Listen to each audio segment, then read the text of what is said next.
White on white too. The list goes on. Question again also ought to be asked. We've got ministers who rail about, black ministers who rail about the Montgomery Police Department, but instead of talking about sin and drugs and crimes within the shadow of their steeple, they continue to preach about Moses, Shadrach, Meshach, and Abednego instead of dealing with the problems. Nobody will address the problems that crime in their neighborhoods is the problem. They won't come to grips with that. And this is where we have sought help, we have asked for help, we continue to help to get their help. But nobody comes forward with that. It's always the fact that the police department have been abusive. Well, ladies and gentlemen, if that thin blue line was not there, it would be anarchy. We have some work for you, Christine. Oh, what is this? How are you? Good to see you. And welcome to Montgomery. Thank you. And listen, I have someone very special that I would like for you to meet. This is Mrs. Tom Davis, who is our benefit chairman for our show tonight. Welcome to Montgomery. We're so happy to have you. Thank you very much. It's a pleasure to be here. Wonderful show this evening. I hope so. And again, welcome to Montgomery. Thank you.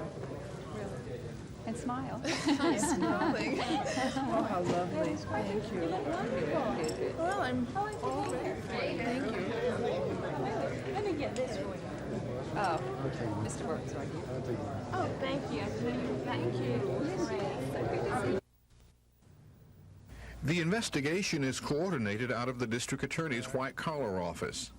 The allegations generally deal with the irregularities in the procurement of beverages for sale. TV 12 News has learned that the investigation centers on whether or not ABC officials showed favoritism by purchasing and stocking one brand of liquor while neglecting the products of other distillers. We've also been told that some representatives of liquor companies say that some brands of liquor and wine were being held back at the warehouse and not placed on the shelves at state stores, making customers think the product was no longer available in Alabama. Some representatives of liquor companies reportedly complained to ABC board officials, and authorities began an investigation which grew into the present criminal probe.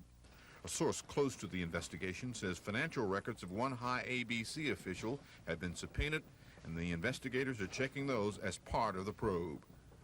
A Montgomery County grand jury will receive the evidence gathered by investigators in this case in an effort to determine whether or not indictments will be handed down against former or present ABC officials. This is Norman Lumpkin, WSFA TV News reporting. The biracial committee met at the police station tonight. The department was also the main topic of discussion. The committee has decided to organize a Know Your Police Week, a kind of community outreach program where the department explains its methods and goals, and citizens talk about their concerns.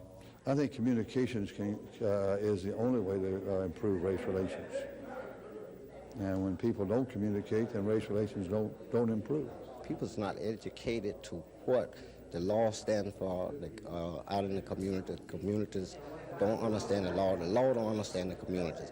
The committee is recommending that people who want to become police officers be asked to take a personality test that will screen for racial bias. It in itself could perhaps be the strongest thing we could do to make sure we have a healthy, wholesome, caring police department.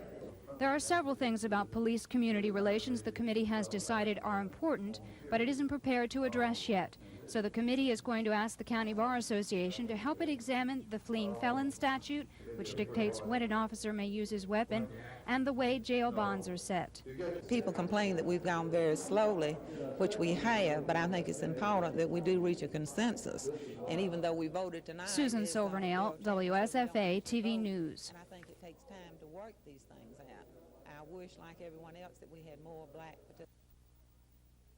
The purpose of the meetings, according to the mayor, is to promote police community relations. But the mayor says members of the advisory council never discussed the real problem. The crime in the black neighborhoods. Nobody would speak to that. The mayor says he's repeatedly asked for help in solving the problem. We've got ministers who rail about, black ministers who rail about the Montgomery Police Department, But instead of talking about sin and drugs and crimes within the shadow of their steeple, they continue to preach about Moses, Shadrach, Meshach, and Abednego instead of dealing with the problems. It's always the fact that the police department have been abusive. Well, ladies and gentlemen, if that thin blue line was not there, it would be anarchy. Mayor Fulmer says the issue in the upcoming election set for October 11th should be progress the city has made rather than race. Gina Gregory, WSFA TV News. That's the great America. What is the issue? Well, the issue comes down to me is what the real question is what did my opponent have to promise Mr. Joe Reed, Alvin Holmes, and Donald Watkins, all of them, for their support? It doesn't come cheap. Mayor Fulmer says the issue ought to be progress and how the city's prospered during his 6.5 years at the helm. But he says instead, black leaders are making race an issue. And Mr. Fulmer says his adversaries are trying to use Franklin James to achieve racial gains.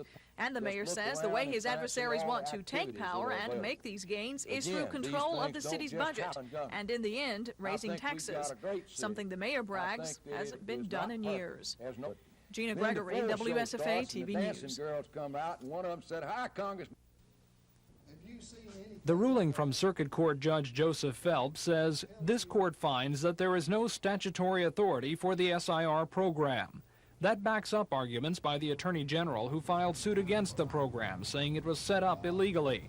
And the order means the state must now put the more than 500 inmates in SIR back behind bars. Predictably, a spokesperson for the Attorney General says he's very happy with the decision, while Prison Commissioner Fred Smith says his lawyers are trying to figure out just what it means. And therefore, it would be foolish of me to make any statement at this time as to what I plan to do, because it is still developing. Late this afternoon, lawyers representing inmates filed motions in federal court to keep the prison system from putting any inmates back behind bars. They argue that would interfere with the federal court order to relieve overcrowding.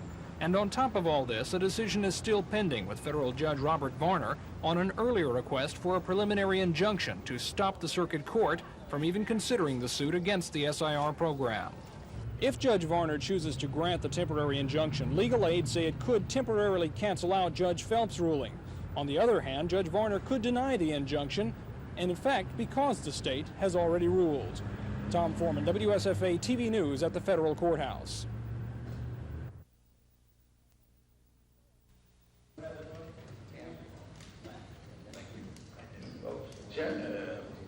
Jefferson State.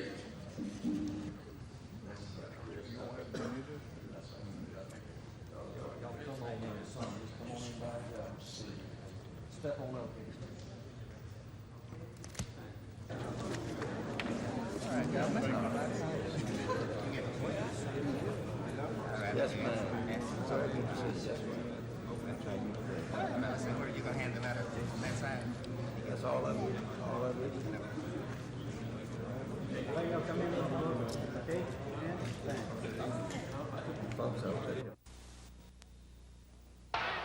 Saturday night's battle in Baton Rouge will mark the third time this season that LSU has entertained a top 20 ranked team.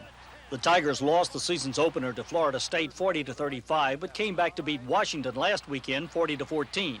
A victory over Rice in between gives LSU a 2-1 worksheet. Florida comes in unbeaten with victories over Miami, Indiana State, and Mississippi State, and only a 19-19 tie with Southern Cal marring their report card. This top Southeastern Conference clash pits the best offense in the SEC, LSU, against the third best defense in Florida. LSU's potent attack revolves around three sophomores, quarterback Jeff Wickersham, who has thrown for almost 220 yards per game in his 3 starts, and running backs Dalton Hilliard and Gary James. Those two rushed for over 200 yards against Washington, and both are averaging better than 80 yards per outing. On defense, Florida relies on All-American linebacker Wilbur Marshall, while on offense, quarterback Wayne Peace sets the pace. The SEC has 5 of its 10 teams currently in the top 20, and this battle should go a long way toward establishing supremacy in one of the strongest conferences in the country.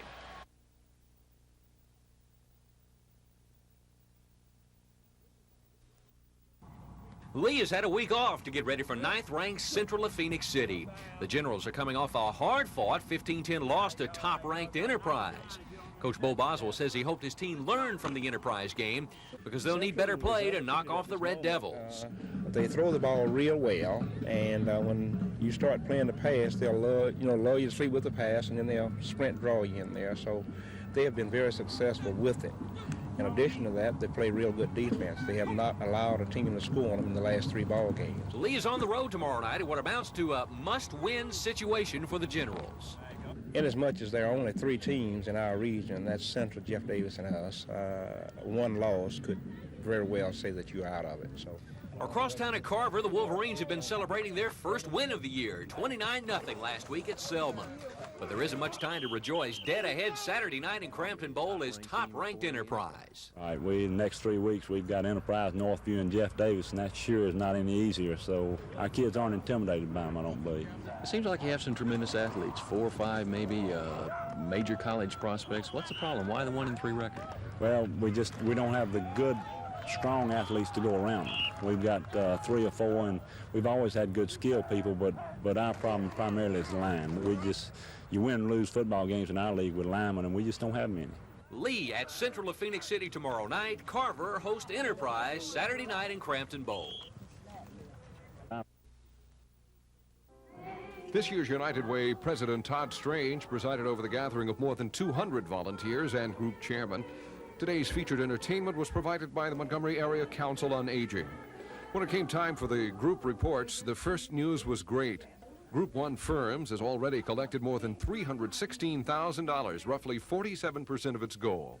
After the other 12 groups reported, campaign chairman Chuck Whitehurst announced today's total, $572,131, or 22% of the goal. I'm not very good at math, but I figure I now only owe $2,017,147.49, and I really do appreciate the help. The next report meeting is set for October 12th. I'm Bob Howell, WSFA TV News at the United Way.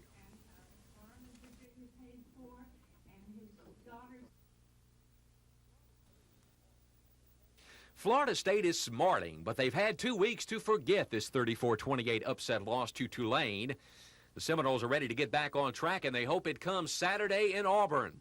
Leading the explosive FSU offense is quarterback Kelly Lowry. We're going to have to make a lot of adjustments. They blitz, I'm sure they look at Tulane film. They're going to say, oh, Florida State can't handle the blitz. So we're going to have, they're going to present problems with that, and they're going to send those big guys up the middle, and try to get to me a little bit. And we've got a pretty good game plan for it. Maybe we can get outside a little bit. Seminole tailback Greg Allen is a legitimate Heisman Trophy candidate. He's nursing a leg injury that could limit his action against Auburn, but he says if at all possible, he will be ready. Yes, Auburn is a big game, so if we win, it's a big win for us. That'll put us back up in the top,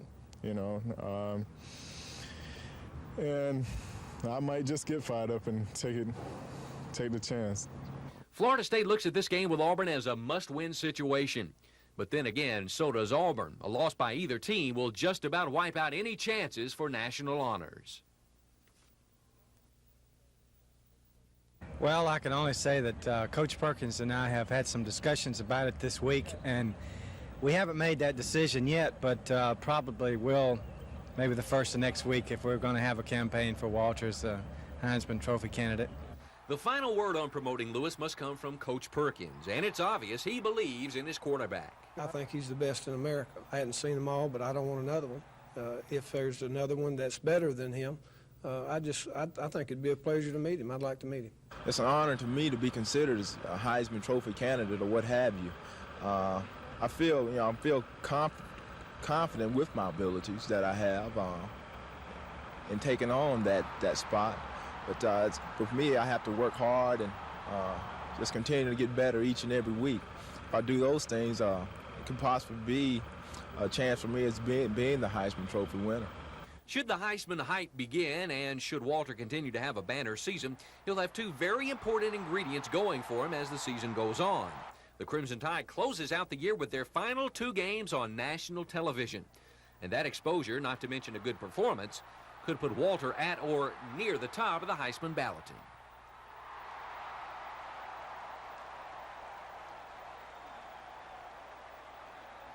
We'll be flying on is number 007. But the point of the matter is, it's a difficult.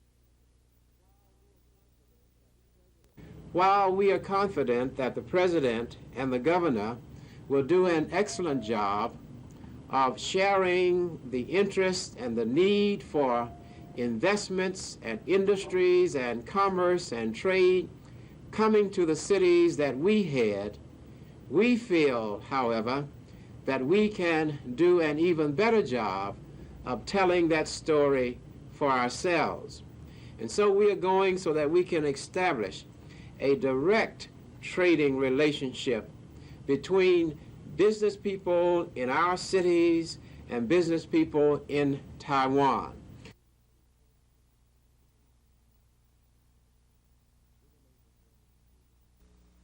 It enables them to improve the way in which they think, the way they feel, and the way that they behave.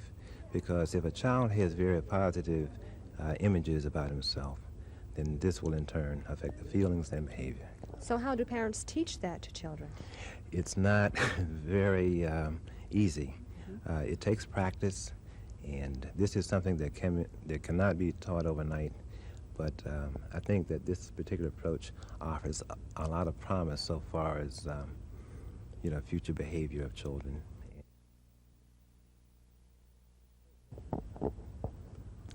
The approach that I talked about this morning is called rational behavior therapy, and originally it was developed to help adults improve their self-concept, because essentially what it says is that the way that you think determines the way in which you feel, the way you feel determines the way in which you behave.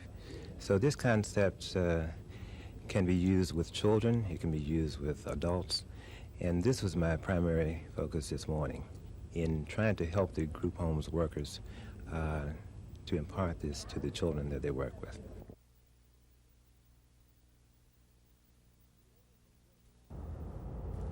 The order from Judge Varner asked both the Attorney General and the Prison Commissioner to, quote, show cause, if any, as to why they should not be held in contempt for violating the orders of this court.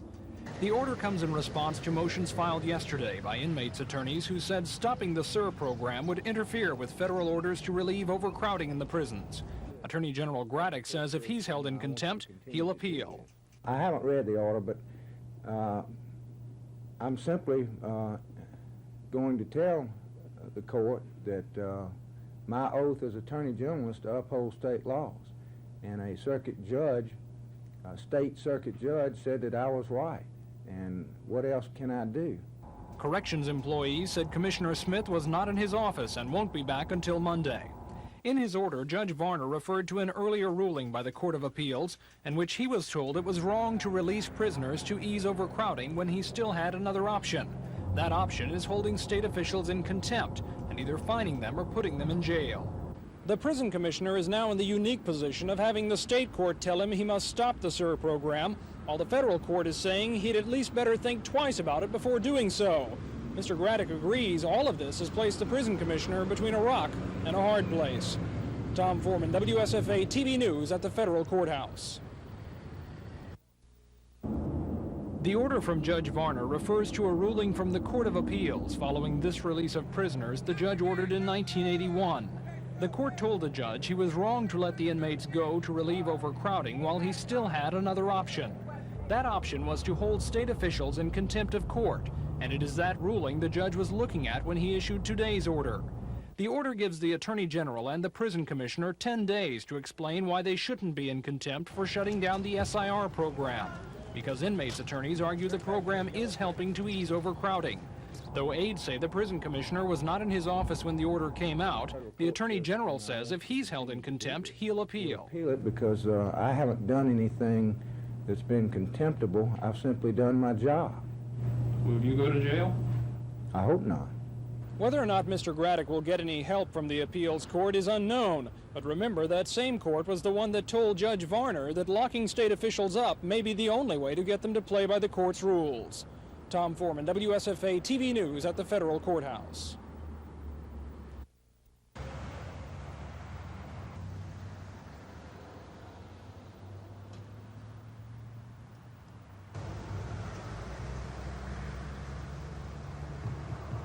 We were saved. I'll be glad to do that. And then my name is Frances Zorn. If you should need to check on this order, just give us a call, and I'll be glad to tell you what I have found out if I have not been able to reach your mother. Okay?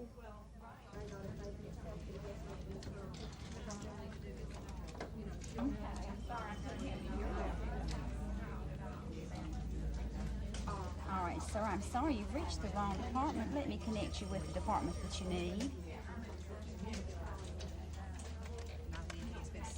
When we meet this fall, the National Conference of Black Mayors will become an international conference of mayors with mayors from the United States who will be joining forces with mayors from Japan, from Taiwan, from Africa, and from the Caribbean. This, therefore, should develop a stronger network wherein, as elected officials, we can set the climate to do business so that the business people in our city can get together with the business people from Africa, from Taiwan, from Japan, and from these other places around the world.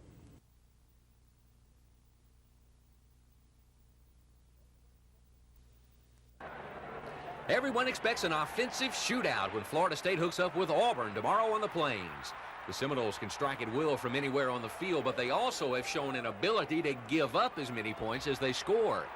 Auburn feels they must control the ball with a grinding wishbone attack and keep it away from the potent Seminoles. Florida State's receivers are just, as a group, probably as good as anybody we're going to play against. Got great speed, and there are two running backs, Cedric Jones and Greg Allen, are tremendous football players, both of them. And a quarterback, Kellen Lowry, is just a winner. It's a 1:30 kickoff at Jordan-Hare Stadium tomorrow. 10th-ranked Auburn and 17th-ranked Florida State. Well, tomorrow is homecoming at 6th-ranked Alabama as the Crimson Tide host Memphis State. Coach Ray Perkins says the Tigers may be potentially the best team his squad has faced. Well, I think the strength of Memphis State is their defense from two standpoints. They've got some good athletes over there, and they play very hard. They're going to play us for 4 quarters, 60 full minutes of a ball game. The theory at Memphis State is stop Walter Lewis, and you stop Alabama. I don't think there's any question he's a tremendous football player in every area.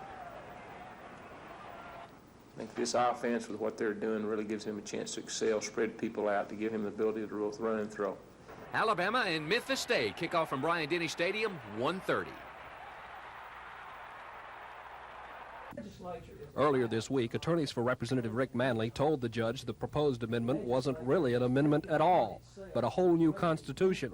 And the only way to place a new constitution to a vote of the people was to first go through a constitutional convention. Judge Gordon agreed, saying, quote, "It seems clear to this court that the Alabama legislature attempted to sit as a constitutional convention and that it sought to exercise all the powers of such a convention. In doing so, the legislature clearly transgressed and violated the provisions of the Constitution, and accordingly its attempt to propose a new Constitution must fail." But Judge Gordon's order made it clear that he wasn't passing judgment on the merits of the proposed document. Secretary of State Don Siegelman, one of the defendants, must certify the November 8th ballot on Tuesday. Right now, I'm working today on the certification of the ballot, and we're preparing 2 different versions. We're going to have one ready that has the proposed Constitution in it, one that does not have the proposed Constitution. Assuming that the Supreme Court has done nothing by Tuesday, and I think that's a safe assumption, we're going to go ahead and send out the certification without the Constitution on the ballot. If the court should later come back and rule that it may be placed on the ballot, we'll send out an amended version, which we'll have already prepared to go. Mr. Childers says it's possible the appeal process could be completed by October 10th, so the document can be advertised as required by the existing Constitution. The ruling will be appealed to the Supreme Court. A hearing to dissolve the stay pending appeal could be held as early as Monday. Dennis Latham, WSFA TV News.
How you feeling? I guess just fine this morning, wonderful. What do you plan on doing now? Well, I'm gonna go home and rest for another 5 weeks and return back here to the hospital for maybe a week or better. What are your thoughts as you were being transported over here that day, that Saturday? Well, I had all kinds of feelings. I didn't think this ever happened to me, but it did, and I felt strongly that I could be okay. I never felt that anything disastrous would happen to me. What do you feel about today, about going home and all these people coming out and greeting you? I really feel good. It makes me feel.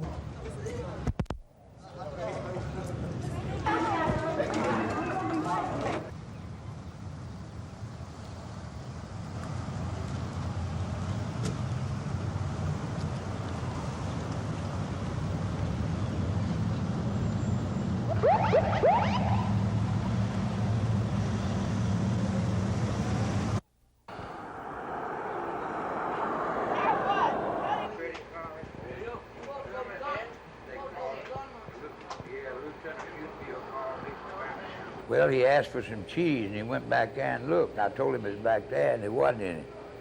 And I told him, here it is up here, I'd get it for him. And I was opening the meat case here to get his cheese, and he put a pistol back in my ear. He says, I owe you one anyway.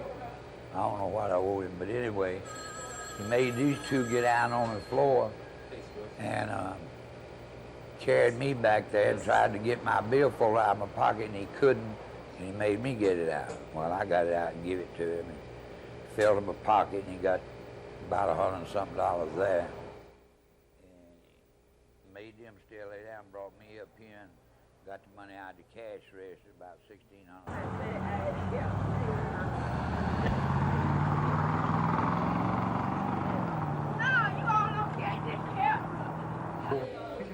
Stocky built.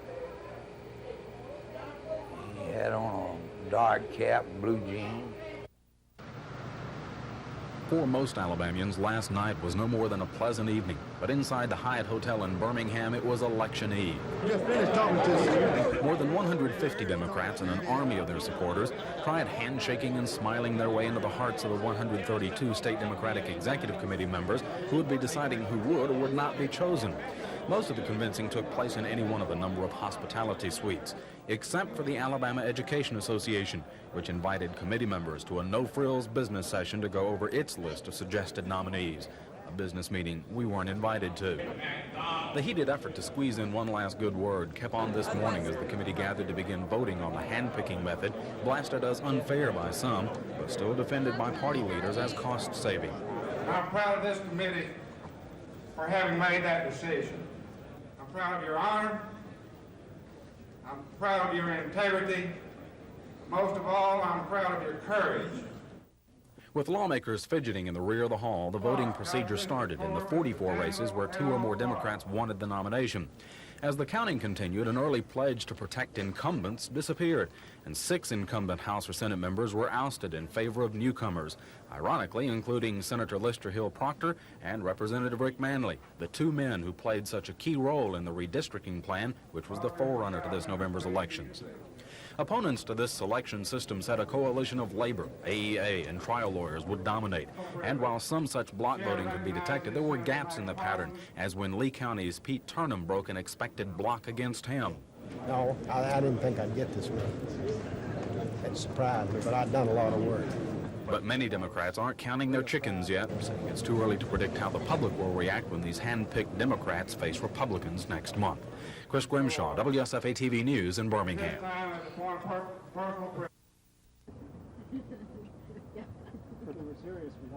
That's right. That's right. Good luck. Thank you. Thank you. Gang? Good luck. See you later. Wake us up! Woo-hoo!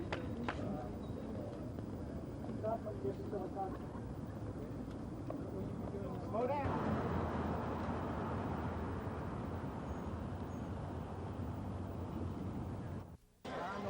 Some came to campaign, others to listen to the game, but most came just to have a good time. When it was first designed, it was a free celebration, a free festival for the city of Montgomery, and we've kept it that way and have emphasized the family quality to it. There's something on the different stages that we have here, the children's stage and the arena where we have dog shows, and the front stage and the band shell, something for everybody in the family, I think. As far as exhibitors are concerned, we have anything that you can think of that's being made by hand, and lots of food, lots of entertainment, just you name it, we've got it here today probably. 325 exhibitors from all over the South displayed their arts and crafts. Entertainers strutted their stuff.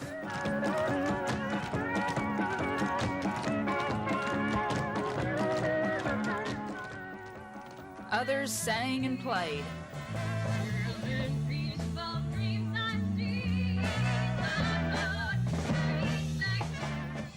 The festival was held 2 weeks later than usual, so the crowds could beat the heat. Festival officials say because this year's event was apparently the most popular, the 12th annual festival will most likely be held at the same time and same place next year. Lisa Walsh, WSFA TV News.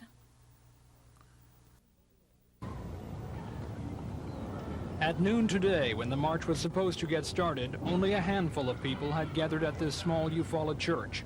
Signs had been painted for the march, but even though march leaders waited more than an hour, the people to carry the signs and banners did not show up. I wouldn't be fair if I said that I wasn't expecting somebody here. But organizers like Golden Frink say the movement is where it should be, in the public's conscience and in the federal courts. Though a county grand jury chose not to press any charges against police, 2 lawsuits have been filed in the deaths of Hamp and Anthony Rusaw, alleging police were wrong when they shot the brothers. The community will never be the same until the police are off that force. They can be there, but there will be a kind of a cleavage between the black community and the white community because of the fact that the police are still there, and they believe that they have upheld the police in the killing. Still, Mr. Frink says even though protesters have accomplished some of the things they set out to do, they've not done all they hoped they would. Then you got to have a degree of disappointment, but that disappointment should not retard your effort to get the change that you're seeking. So for now, we're told the rallies and the marches here in Eufaula are over. The boycott and the picketing, however, will continue, as organizers say, if nothing else, as a reminder that some people still think justice has not yet come here. Tom Foreman, WSFA TV News in Eufaula.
Was the team that really paid the price. They worked very, very hard in the spring, and if the cliche is right, there's only one route to success, and that's through the avenue of hard work, then these fellas paid the price.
Opening drive of the game for Auburn. Randy Campbell to tight end Jeff Parks. It connects for a 6-yard score. 7-0 Tigers early in the first.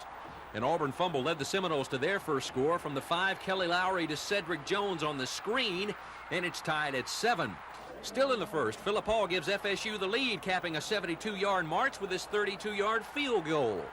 In the second, Auburn tied it back up, turning an FSU interception into 3. Al Del Greco from 45 yards out. It's a 10-10 ball game. Auburn took the lead on another Del Greco field goal, and they scored right before half. The clock winding down. Randy Campbell dumps it to Tommy Agee, and watch the freshman ramble. A great 27-yard run for a touchdown. At intermission, 20-10, Auburn had the lead. In the third, Florida State gets the only points of the quarter. It's set up on this play. Lowry missing Ouija Thompson in the end zone, but David King is called for interference. First and goal at the 1. Lowry takes it in from there. 20-17, Auburn led after 3 quarters. But the fireworks started in the fourth. FSU goes 63 yards to take the lead. Lowry sneaking it in from the 1, 24-20, Florida State. But back came Auburn on a time-consuming 74-yard march. 4th and 8 at the 15. Campbell to Lionel James for the touchdown. 27-24 Auburn, 2 minutes remaining. But FSU wasn't through. They drove to the Auburn 26 when Greg Carr saves the game for the Tigers, picking off this Lowry pass at the 15. In a wild one, Auburn beats Florida State 27-24.